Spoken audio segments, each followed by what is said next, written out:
Alhamdulillahi Rabbil Alamin, as-salatu as-salamu ala ashrafil mursalin, nabiyina Muhammad, wa ala alihi wa sahbihi, wa man tabi'ahum bi ihsanin ila yawmiddin.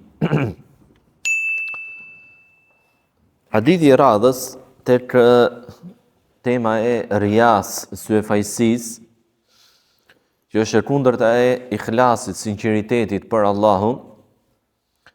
Është hadithi që përcillet nga Ubej ibn Ka'b radiallahu ta'ala anhu, se I dërguari I Allahut sallallahu alaihi wasallam ka thënë: "Bashir hadhihi al-umma bit-taysiri was-sana'i war-rif'ati bid-dini wat-tamkini fil bilad wan-nasr. فمن عمل منهم بعمل الآخرة للدنيا فليس له في الآخرة من نصيب." Thot profeti sallallahu alaihi wasallam në këtë hadith të sartë, përgëzoje këtë ummet me lehtësi, me lartësim dhe ngritje me fe, me fuqi në tokë, me ndim, dhe ai I cili vepron një vepër të ahiretit për dynjan, për të nuk ka asgjë në ahiret. Në këtë hadith profeti sallallahu alaihi wasallam thot: "Përgëzoje këtë ummet." Dhe ne dim që ummeti Muhammedit alayhi salatu wassalam ndahet në dy lloje. Ummeti që ju përgjigj thirrjes, pra që janë muslimanët, dhe këta quhen ummetul ijabe, ummeti I përgjigjes, dhe lloji I dytë janë ummeti që nuk ju përgjigj thirrjes, dhe që janë ata që janë të gjithë që nuk janë musliman, të gjithë jo muslimanët, hynë këtu krishterët, xifutët, hindut, ateistët e tjerë. Tërë njerëzit që s'janë muslimanë. Pse? Sepse profeti alayhi salatu wassalam, ndryshe nga profetët e tjerë, u dërgua për mbar njerëzimin. Ai është dërguar për mbar njerëzimin dhe libri me të cilin erdhi nga Allahu I lartësuar është për mbar njerëzimin, jo për arabët dhe jo për të tjerët, dhe jo vetëm për atë kohë dhe jo për kohët e mëvonshme. Wa ma arsalnaka illa rahmatan lil alamin, ana nuk të dërguam tjetër vetëm mëshirë për botrat. Qul ya ayyuhan nasu inni rasulullahi ilaykum jami'an, thuaj o njerëz, un jam I dërguar për të gjithë ju. Thuaj, un jam I dërguar për të gjithë ju o njerëz. Pra dëshmi nga Allahu I lartësuar që profeti alayhi salatu wassalam është për gjithë njerëzit deri në kiamet. Dhe çdo kush që ju përgjigj thirrjes së tij është musliman dhe është ummeti I përgjigjes. Dhe çdo kush që refuzoi thirrjen e tij është ummeti që I drejtohet thirrja. La yasma'u bi yahudiyyun wala nasraniyyun thumma la yu'minu bima ji'tu bihi illa kana min ashabin nar. Thot profeti alayhi salatu wasalam, nuk ka xifut apo të krishterë që dëgjon për ardhjen time dhe nuk më beson mua apo atë me të cilën unë erdha, vetë se ka përqen nga banorët e zjarrit. Prandaj cili është kuptimi në fjalën e profetit alayhi salatu wasallam, përgëzoje këtë ummet? Thonë dietarët, ummeti I përgjigjes, muslimanët. Pra që në fillim të hadithit të tij, profeti alayhi salatu wasallam na jep si hariq. Na jep neve si hariq. Dhe ky si hariq është lehtësia, pra Allah subhanahu wa taala I ka lehtësuar çështjet e këtij ummeti. Ne dim që shariati I profetit alayhi salatu wasallam, shariati më I lehtë ndër të gjithë profetët. Ndër të gjithë profetët, shariati më I lehtë. Dhe ai I cili e ka veprën e tij të sinqertë në adhurimet me Allahun e lartësuar, I ka veprat e mira të sinqerta për Allahun e lartësuar, Allahu subhanahu wa taala do t'ja lehtësojë atij. Çështjet. Dhe ky është përgëzimi I parë që dha profeti alayhi salatu wasallam. Pastaj tha bis sanai wa rif'ati bid din. Sana ka kuptimin e lartësimit me shkëlqim, pra ummet që shkëlqen ndër të gjithë ummetet e tjera, kuntum khayra ummetin ukhrijat linnas. Jeni populli më i mirë që ka ardhur për njerëzit. Më të mirët. Kush janë më të mirët? Muslimanët, me dëshminë nga Allahu i lartësuar. Pra shihni çfarë dëshmi e lartë dhe çfarë nderi, nder të cilin ne duhet ta ndjejmë. Çdo musliman duhet ta ndjejë që është më i miri, është më i mirë. Ne që jemi muslimanë të qytet duhet ta ndjejmë që jemi më të mirë nga të gjithë të tjerët. Le të jenë ata më të pushtetshëm. Le të jetë dikush tjetër më i pasur se ne, le të jetë dikush tjetër më i famshëm se ne. Ja, ne jemi më të mirët. Dhe duke qenë se jemi më të mirët, atëherë duhet jemi më krenar. Duhet jemi krenar, të lirshëm për ta shprehur krenarinë tonë, për fenë që kemi, për udhëzimin që na dha Allahu, dhe kjo nuk është mendjemasi, por është realitet. Është nder dhe krenari që na dha Allahu. Dhe ngritje me fen, nuk ka ngritje pa fen. Nëse sa herë që gjatë gjithë historisë islame, sa herë që muslimanët i janë përmbajtur fesë së tyre në mënyrë korrekte, Allahu i ka ngritur. Dhe i ka bërë triumfues mbi qytetërimet më të forta të kohës, siç ishin persët dhe bizantët. Po, dhe para shumë të gjithë i dim, mund të dim detaje nga ky ngritje. Dhe si thot Umeri radiallahu ta'ala anhu në thënien e tij të njohur, se Allahu e ngriti çdo kush që kërkon krenarin, çdo kush që kërkon krenarin përveç kësaj feje, Allahu do ta poshtërojë. Pra nuk do të jetë lartësim, nuk do të jetë ngritje. Dhe kur muslimanët e lejnë fenë e tyre,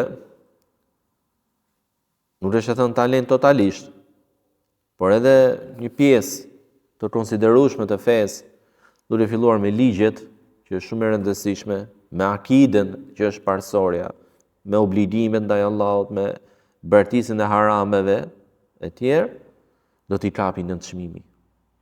Allahu ka bërë kriter, kusht për të ummet që nuk ngrihet vetëse me fen. Vetëse me fen. Dhe tha më pas profeti alayhis salam, o temkini fil bilad,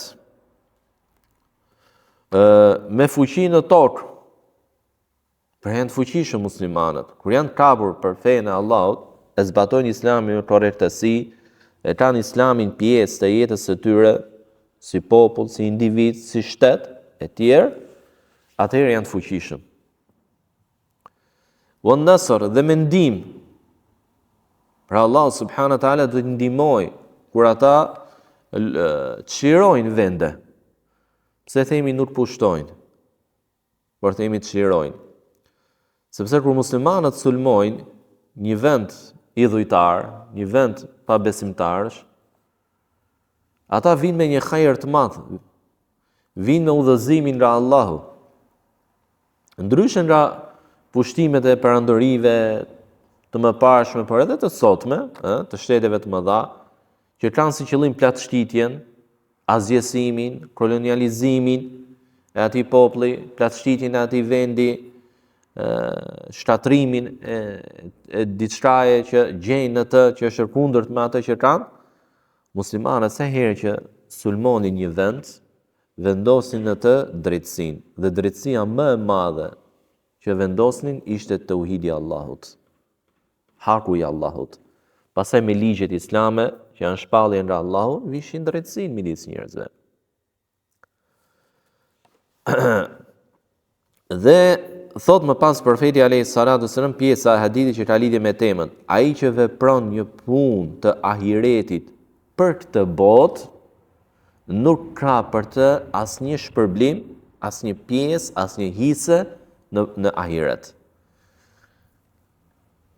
Për shembull, ai që vepron një punë të mirë, që i përket që është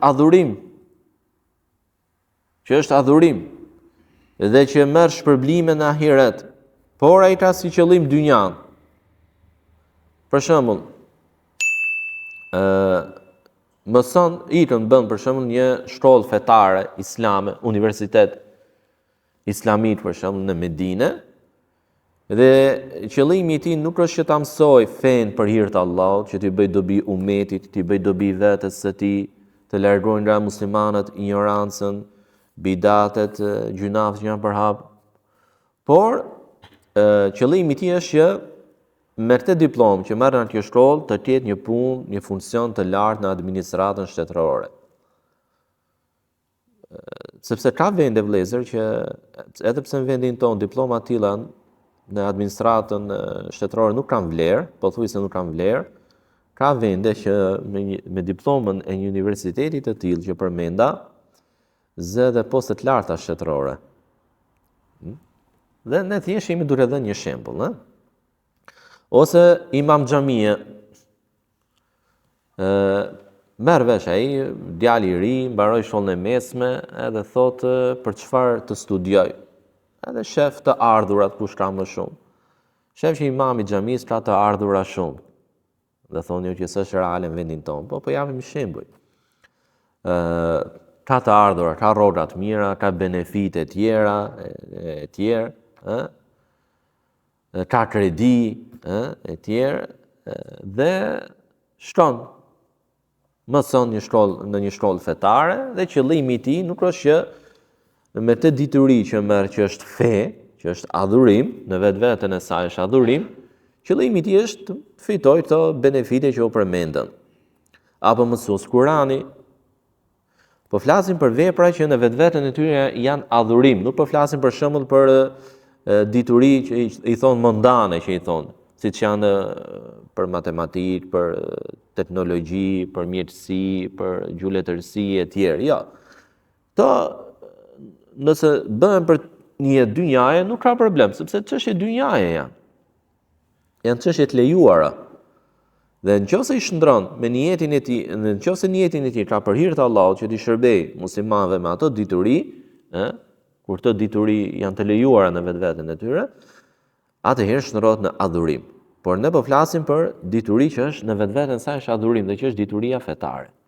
Sepse është shpallje, dituria fetare është shpallje. I tillë nuk ka gjë në ahiret. Pra mund të shërbyer për vite të tëra hoxh për shemb, për dekada.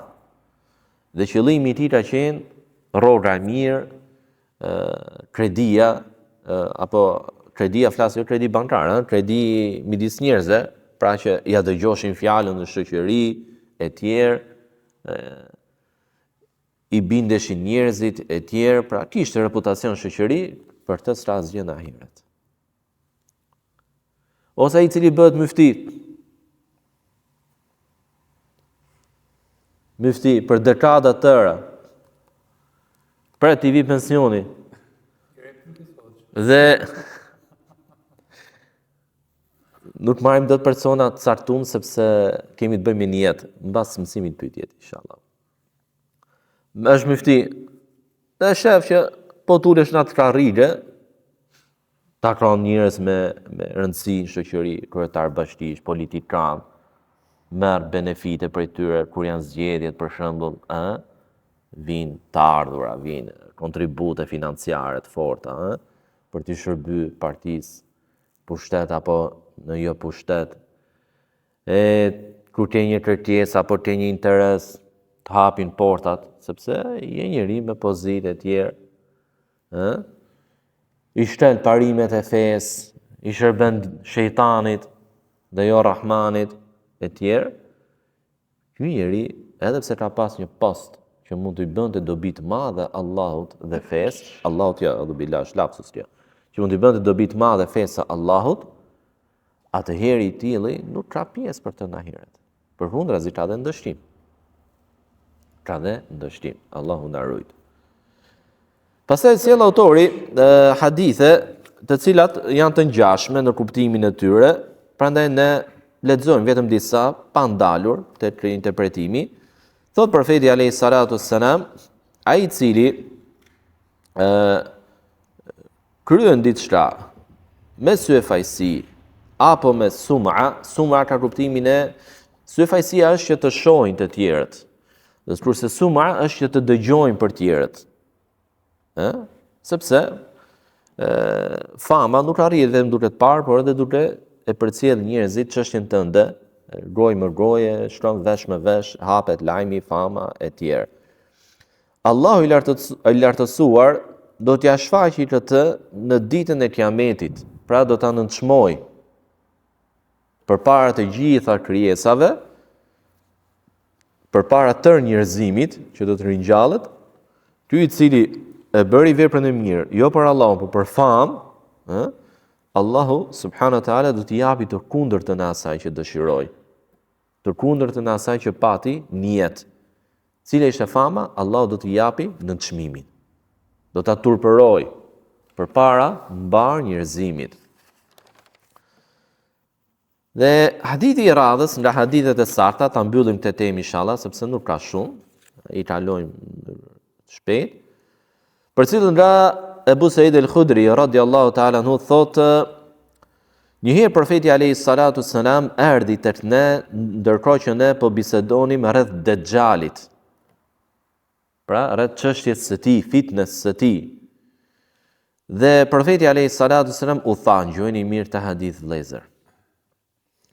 Ala ukhbirukum bima huwa akhwafu alaykum indi min al-Masih ad-Dajjal.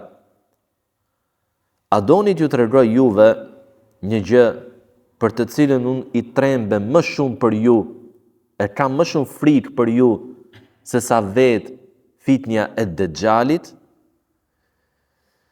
I tham, thot Ebu Saidi, patjetër u i dërguari i Allahut, pra na thuaj, profeti alayhi salatu selam tha, ash-shirkul khafi, shirku i fshet. Shirku i fshet. An yaquma ar-rajulu fayusalli fayuzayyinu salatahu lima yara min nadhari rajulin. Është ai i cili fillon e falet dhe zbukuron namazin e tij kur sheh se një tjetër po e sheh atë. Ky është hadithi. Në këtë hadith profeti alayhi salatu selam i gjeti sahabët e tij duke diskutuar për fitnën e Dejjalit. Gjë që tregon një gjendje nga gjendjet e mira që kishin sahabët. Pra sahabët, Allahu qoftë i kënaqur me ta, takoheshin midis tyre dhe diskutonin për gjëra që u bënin dobi. Interesoheshin dhe i trembeshin çështjeve të rrezikshme për fenë e tyre. Dhe fitnja e Dejjalit fitnë shumë e madhe. Fitnë shumë e madhe. Dhe është nga shenjat e mëdha që paraprin Kiametin. Dhe kemi fol për të në mësimin që kemi pas për shenjat e Kiametit. Por profeti alayhi salatu selam na tregoi neve diçka që është akoma dhe më e rrezikshme. Akoma dhe më e frikshme. Dhe kujt ja tha këtë fjalë profeti alayhi salatu selam, që i tha kam frikë për ju. Kujt ja tha? Sahabëve. Më të mirëve të këtij ummeti. Dhe kishte frikë se mos që gjë hynte edhe tek ata. Atëherë çfarë mund të mendosh për brezat më vonë e deri në ditët tona? Allahu na ruaj. Tha shirku i fshet. Pse? Sepse fitnja e Dejjalit është diçka e dukshme. Profeti alayhi salatu selam na përshkroi në atë, na i tregoi shenjat e tij. Na tregoi edhe dua me të cilat mbrohemi prej tij. Kurse shirku i fshet, riaja, syefajsia, është diçka që ta sjell dëshira për të dukur, por edhe shejtani në zemër let, pa e ndjerë, pa e kuptuar. Dhe solli një shembull profeti alayhi salatu selam. Tha, fillon dikush namazin e tij, pse tham shembull, sepse syefajsia nuk ndodh vetëm me namazin, por edhe me adhurimet e tjera, me leximin e Kuranit, me sadakan, me hutben e tjerë. Fillon namazin dhe zbukuron atë kur sheh se dikush po e sheh. Pra aty e fillon namazin për Allah. Dhe në xhami s'ka njeri, hyri në xhami dikush. Dhe i fillon e zbukuron tash namazin e tij. Apo po lexonte Kur'an. Dhe në xhami s'ka askush, është i vetëm. Tani hyri dikush. që ta dëgjoj, që edhe t'ja lavdëroj leximin e Kuranit, fillon dhe zbukuron. E ngrem pak zërin më shumë që ta dëgjoj ai më qartë, e zbukuron më shumë leximin. Kjo është syefajsi. Kjo është syefajsi. Dhe profeti alayhi salatu wasallam pati shumë frikë për ummetin e tij nga kjo gjë. Nga kjo gjë. Prandaj duhet ta lutim Allahun subhanahu wa taala të na ruaj. Dhe në fund do të përmendim një dua që na mësoi i dërguari i Allahut sallallahu alaihi wasallam. Dhe një tjetër hadith, profeti alayhi salatu wasallam thot nga Mahmud ibn Labid, ja ayuhan nas iyyakum wash-shirku as-sara'ir, o njerëz, kujdes nga shirku i fshet, nga shirku i fshet, apo i fshetësive. I than, o i dërguari i Allahut, cili është ky? Tha profeti alayhi salatu wasallam, dhe solli shembullin e personit që falet, pastaj e zbukuron së tepër mi namazin e tij, kur shet se njerëz të tjerë po e shohin atë, dhe ky është shirku i fshet. Dhe ky është shirku i fshet. Prandaj muslimani duhet të edukojë veten e tij që t'i fshejë ato adhurime që nuk kryhen bashkërisht me xhamat. Për shembull namazin, xhumaja që kryhen me xhamat e tjerë, normalisht që do i kryejnë me xhamat. Nuk po themi këtu që se mund t'i vi vezvese apo vezvese nga shejtani dikujt dhe t'i thotë gjë që ti je më i sinqert, fale farzin në shtëpi. S'të shef njëri. Ja, nuk është i kuptimi. Por apo mund të falesh edhe nafile në xhami, sunetet e namazeve e tjerë, nuk ka problem. Por duhet kujdes me niyetin. Duhet të jesh gjithmonë i përqendruar te kënaqësia e Allahut. Ti kujtosh vetes se ai i cili të krijoi është Allahu. Dhe qëllimi për cilin krijoi është ta adhurosh atë. Dhe ai i vetmi i cili ka në dorë lartësimin dhe uljen tënde është Allahu. Shpërblimin dhe ndështimin tënd është Allahu. Pra njerëzit s'kan asgjë në dorë për jetën tënde. Asgjë. Atëherë pse duhet të preokupohesh për shitimet dhe vështrimet e tyre? Çfarë? Ti mund të kryesh namazin në formë më të bukur. Një që s'të do, s'të lavdëron. Ti krye për Allahun subhanahu wa taala. Dhe ndërta hadith profeti alayhi salatu wasallam i paralajmëroi sahabët e tij dhe me ta mbar ummetin. Hadithi i radhës nga Ebu Sa'id ibn Abi Fadala, që ka qenë nga sahabët e profetit sallallahu alaihi wasallam, thotë, kam dëgjuar të dërguarin e Allahut sallallahu alaihi wasallam të thotë se kur Allahu i lartësuar do t'i mbledhi të parë dhe të fundit ditën e Kiametit, pra të gjithë njerëzit, nga Ademi alayhis salam deri te i fundit, në një ditë në të cilën nuk ka dyshim për të. Ditë e sigurt që do të ndodh, një thirrës do të therras.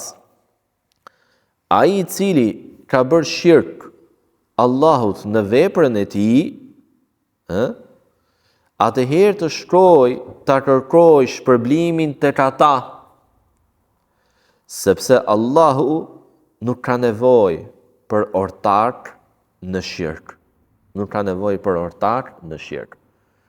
Për ata njerëz të cilët kanë pasur syefajsi në adhurimet e tyre, në ditën e Kiametit do t'u thuhet, dhe që përfshin dhe muslimanë, do t'u thuhet, shkoni tek ata për cilët ju e bët adhurimin, apo nga të cilët kërkuat shikimet e tyre, famën prej tyre, që ata t'ju lavdëronin, të flisnin të tjerët për ju, shkoni. Dhe a mund t'i japi njeriu, sidomos në ditë, shpërblim dikujt tjetër? Yawma yafirru al-mar'u min akhi wa ummihi wa abi wa sahibatihi wa bani. A ditë ku njeriu ikën nga vëllai i tij, nga nëna dhe babai i tij, nga gruaja dhe fëmijët e tij. Li kulli imri'in yawma idhin sha'nu yughni. Por atë ditë çdo kujt i mjafton çështja e tij. Atë ditë çdo kujt i mjafton çështja e tij, zakonisht në mendje të nëna të baba, të gruaja, të fëmijët fare. Aq ditë e frikshme është ajo. Aq ditë e rëndë është ajo. Aq situatë e vështirë është. Saqë njerëzit më dashur, për cilët lirë kokën në të jetë, sakrifikohet çdo gjë, s'do të interesojnë fare, vetëm vetja. Allahu na rrit. Prandaj adhurimi kryer për Allahun. Te ai do përfundosh, jo tek njerëzit. Dhe bismillah, s'ka dalë. Dhe hadithi i fundit për sot edhe i temës, edhe i kapitullit të sinqeritetit, është hadithi që përmban ilaçin për të ruajtur nga kjo sëmundje që është syefajësia.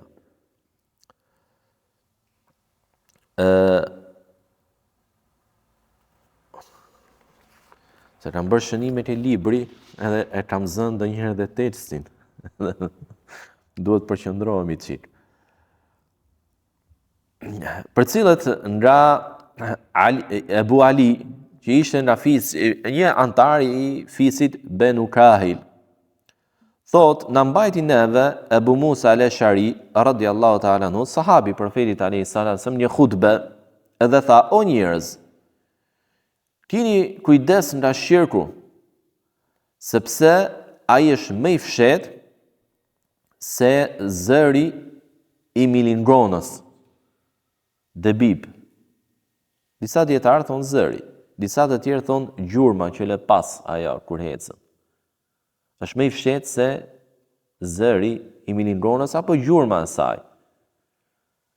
Dhe në disa transmetime vjen kur ecën mbi shkëmbin e zi në natën e errët. A mund duket? Nuk duket milingrona, jo më gjurma e saj, apo ti dëgjohet hapi, apo të shihet. Dhe një person i quajtur Abdullah ibn Hazan dhe një tjetër Qais ibn al-Mudarib ju drejtuan Ebu Musës dhe i thanë, betohemi me Allahun se ti do të sjellësh argument për këtë që the. Ose do të çojmë ty tek umri me patjetër. Pra dhe një çështje fetare sill argumentin. Pra shini se ishin brezat e parë, të kapur pas argumentit. Jo, subhanallah, shqyqyr që janë të rrjetet sociale dhe çdo kush i jep të drejtën vetes për të folë për fen, të interpretoj fen. Qa së ngjojmë? Qa nuk ngjojmë?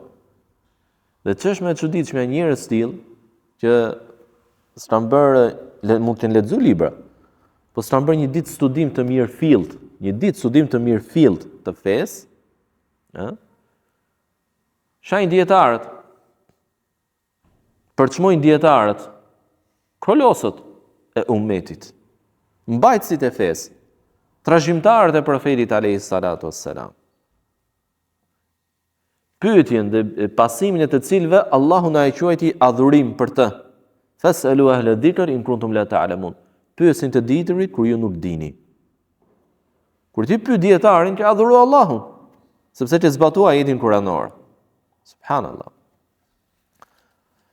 Dhe po i tha Ebu Musa, do t'ju asjell juve argumentin. Njëherë profeti alayhi salatu selam mbajti një hutbe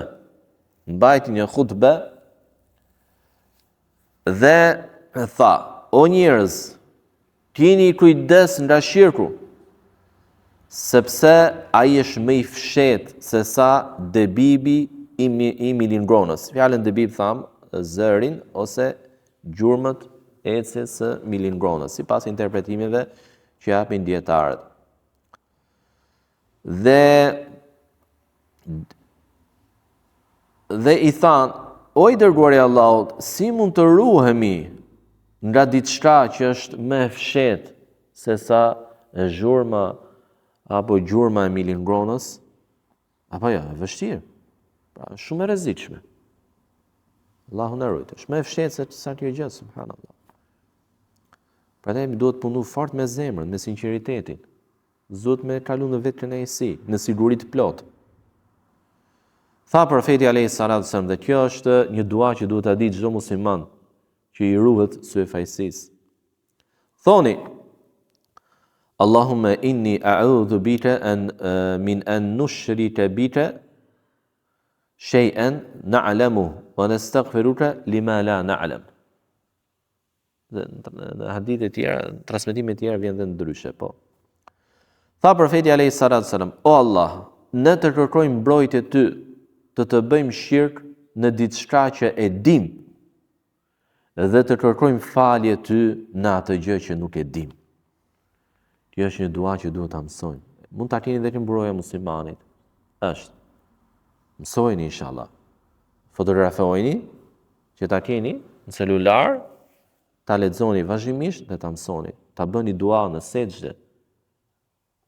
Sepse është shumë e rëndësishme. Profeti alayhi salatu wasallam kishte frikë sahabët se mos binin këtë gjë.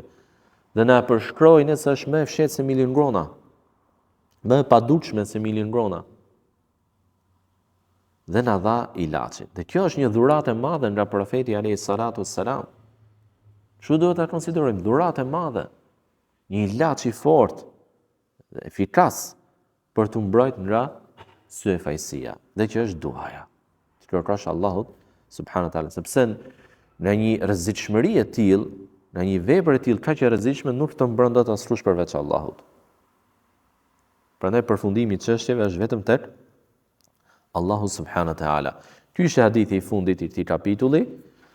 Kapitulli i radhës është një tjetër kapitull madhështor, dhe që është libri i sunnetit. Qëllimi është kapja pas sunnetit.